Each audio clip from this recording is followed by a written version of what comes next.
આજે આપણે બનાવીશું રાજમાનું શાક। આ શાક આપણે કંઈક નવી રીતે બનાવીશું। તો ચાલો રેસીપીની શરૂઆત કરીએ। જો આ રીતે તમે શાક બનાવશો ને તો તમારું શાક એકદમ સ્વાદિષ્ટ બનશે। તો પહેલાં આપણે કઢાઈમાં થોડાક મગફળીના દાણા લીધા છે। હવે આ દાણાને આપણે એકદમ ક્રિસ્પી થાય ને ત્યાં સુધી શેકી લેવાના છે। હવે આ દાણા થોડા ક્રિસ્પી થઈ ગયા છે તો તેમાં અડધી ચમચી આપણે ચણાનો લોટ નાખી દઈએ। ફક્ત અડધી ચમચીથી ઓછો ચણાનો લોટ નાખવાનો છે। હવે બંનેને આપણે સરસ રીતે શેકી લેવાના છે।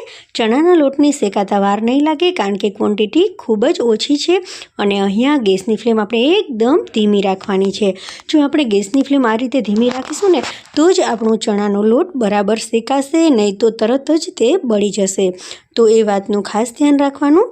હવે ચણાનો લોટ એકદમ સરસ રીતે શેકાઈ ગયો છે, સાથે સાથે મગફળીના જે દાણા છે તે પણ એકદમ સરસ રીતે ક્રિસ્પી થઈ ગયા છે। તો તેને આપણે ઠંડા થવા માટે રાખી દઈએ અને મિક્સી જારમાં નાખી દઈએ અને એકદમ સરસ રીતે તેને ક્રશ કરી લઈએ। એકદમ ફાઇન આપણે તેને પીસી લેવાના છે। તો અહીંયા આપણો પાવડર બની અને તૈયાર થઈ ગયો છે। થોડીવાર માટે તેને સાઈડમાં રાખી દઈએ। પાવડરની નાની વાટકીમાં ભરી અને આપણે હમણાં સાઈડમાં રાખી દીધી છે। જ્યારે પણ રાજમાનું શાક બનાવવાનું હોય ને ત્યારે આપણે તેને આખી રાત પલાળીને રાખવાના છે। તો અહીંયા મેં આખી રાત રાજમાને પલાળ્યા હતા, તે એકદમ સરસ સોફ્ટ થઈ ગયા છે। હવે આપણે તેને કુકરમાં નાખી દઈશું। અડધી ચમચી જેટલું મીઠું નાખી અને થોડુંક પાણી નાખી દઈશું વધારાનું અને કુકરના ઢાંકણને બંધ કરી દઈશું અને 4 થી 5 વિસલ તેમાં થવા દઈશું। જ્યાં સુધીમાં 4 થી 5 વિસલ થાય ત્યાં સુધીમાં આપણે એક સરસ મજાની શાક માટેની ગ્રેવી બનાવી લઈએ। તો આ માટે કઢાઈમાં મેં 4 થી 5 ચમચી જેટલું તેલ લીધું છે। હવે તેલ ગરમ થઈ જાય ને પછી તેમાં અડધી ચમચી આપણે જીરું નાખી દઈશું। સાથે સાથે આપણે લવિંગ, તજપત્તું, તજ અને બાદિયા નાખી દઈશું અને તેમજ આપણે તેમાં એક લાલ સૂકું મરચું નાખી દઈશું। આ બધી વસ્તુઓ ધીમા તાપે આપણે ગરમ કરી લેવાની છે, શેકી લેવાની છે। ગરમ થયા પછી આપણે આદું અને લસણની પેસ્ટ નાખી દઈશું। જો તમે લસણ વધારે નાખવા માંગતા હોય ને તો પણ નાખી શકાય। હવે લસણ સરસ મજાનું સંતળાઈ ગયું છે। હવે આપણે પહેલેથી જ તૈયાર કરેલી ડુંગળીની પ્યુરી નાખી દઈએ। તો અહીંયા અડધી વાટકી જેટલી મેં ડુંગળીની પ્યુરી નાખી છે। તેને આપણે સરસ રીતે મિક્સ કરતા રહીશું તેલ સાથે અને જ્યાં સુધી ડુંગળીની પ્યુરી છે તેમાં રહેલું પાણી બળી ન જાય અને ડુંગળીની પ્યુરી સોનેરી કલરની ન થઈ જાય ને ત્યાં સુધી આ રીતે તેને ચલાવતા રહીશું। હવે ડુંગળી પણ એકદમ સરસ સોનેરી કલરની થઈ ગઈ છે અને તેમાંથી તેલ પણ છૂટું પડવા લાગ્યું છે। તો તેમાં આપણે ટમેટાની પ્યુરી નાખી દઈએ અને સાથે સાથે ટમેટાની પ્યુરી આપણે નાખી છે તેમાં થોડુંક મીઠું નાખી દઈએ। મીઠું આપણે ઓલરેડી રાજમામાં તો નાખી જ દીધું છે એટલે પ્યુરીમાં જેટલા સ્વાદ પ્રમાણે જેટલું મીઠું નાખવાની જરૂર પડે ને તેટલું જ મીઠું નાખવું। હવે જ્યાં સુધી ફરીથી તેમાંથી તેલ છૂટું ન પડે ત્યાં સુધી આપણે પ્યુરીને એકદમ ચલાવતા રહેવાની છે। તો ધીમે ધીમે જે ટમેટામાં રહેલું પાણી છે ને તે બળી જશે અને તેમાંથી તેલ છૂટું પડવા લાગશે। હવે મગફળી અને ચણાના લોટના પાવડરને નાખી દઈએ। ફરીથી સરસ રીતે તેને મિક્સ કરી લઈએ। અહીંયા ચણાનો લોટ અને જે મગફળી છે તે પહેલેથી શેકેલા જ છે એટલે વધારે પડતી તેને પકાવવા દેવાની જરૂર નહીં પડે। સરસ રીતે મિક્સ કરી અને ફરીથી તેને થોડી વાર માટે આ રીતે ચલાવતા રહી અને પાકવા દઈશું। તો એકદમ સરસ મજાની આપણે અહીંયા એકદમ ઘાટી સ્મૂથ પ્યુરી બની અને તૈયાર થઈ ગઈ છે।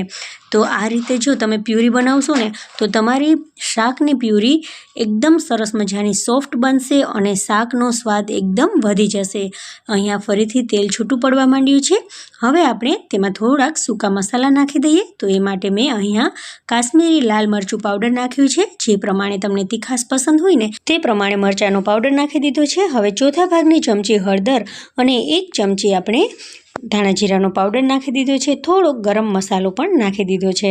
હવે આ બધા મસાલાને આપણે સરસ રીતે પાકવા દેવાના છે। તો એ માટે આપણે પ્યુરીમાં તેને મિક્સ કરી અને થોડીવાર માટે પ્યુરીને ફરીથી ગરમ થવા માટે રાખી દઈશું। તો અહીંયા 2 થી 3 મિનિટ માટે આ રીતે પ્યુરીને આપણે ચલાવતા રહી અને ગરમ કરવાની છે। આપણે સતત તેને ચલાવતા રહીશું, નકર જે પ્યુરી છે ને તે તળિયે ચોંટી જશે અને તે બળી જશે। તો હવે ફરીથી તે સરસ ગરમ થઈ ગઈ છે। મસાલાનો સ્વાદ પણ પ્યુરીમાં સરસ રીતે બેસી ગયો છે। હવે આપણે તેમાં 1 ગ્લાસ જેટલું પાણી નાખીશું અને ફરીથી તેને સરસ રીતે આપણે મિક્સ કરવાની છે। હવે મિક્સ થઈ જાય ને પછી આપણે તેને થોડીવાર માટે ઉકળવા માટે રાખી દઈશું।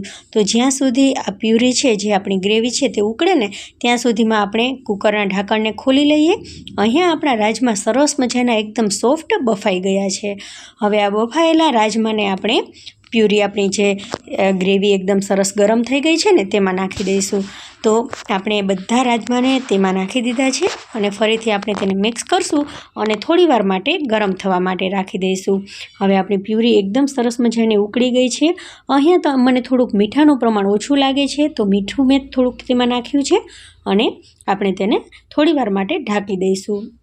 હવે આપણે એક સરસ મજાનો તડકો બનાવવાનો છે રાજમાના શાક ઉપર નાખવા માટે. તો એ માટે મેં ગરમ તેલમાં થોડુંક લસણ ખાંડેલું નાખ્યું છે, તેમાં કાશ્મીરી લાલ મરચાં પાવડર નાખ્યો છે અને એક તેમાં લાલ સૂકું મરચું નાખ્યું છે.